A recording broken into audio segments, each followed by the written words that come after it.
It is a fact of buy and hold that you eventually are going to deal with a vacancy in your property.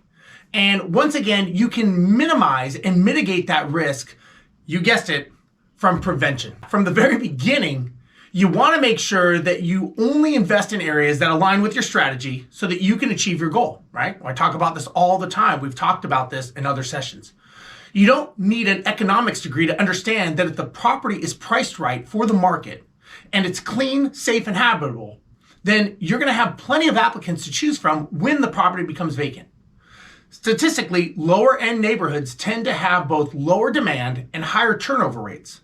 Not to mention the socioeconomic challenges like crime and poor personal financial habits, which leave lower end markets to certain type of investor niches. Now, I'm not saying they're bad, it's just reality. Now, I know because I owned many of these properties and I had the wrong policy and procedures and the wrong business model set up for those. So you got to make sure you understand the market that you're investing in.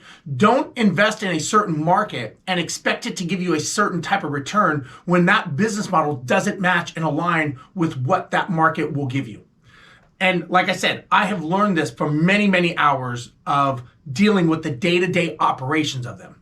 And finally, make sure you include a vacancy rate when you forecast your cash flow in your rental properties. Beyond including, your calculations, make sure you actually set aside money every month. Have that contingency fund and make sure you follow it. You've got to build your property and emergency reserve fund so that you have cash to cover the mortgage or any cost the next time your property is vacant.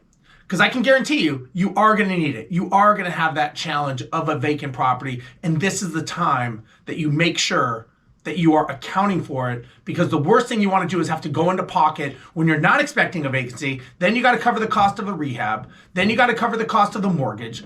And now you're pulling all that money out of pocket when you could have just prevented it. Many times we pay much more for the cure than we will the prevention.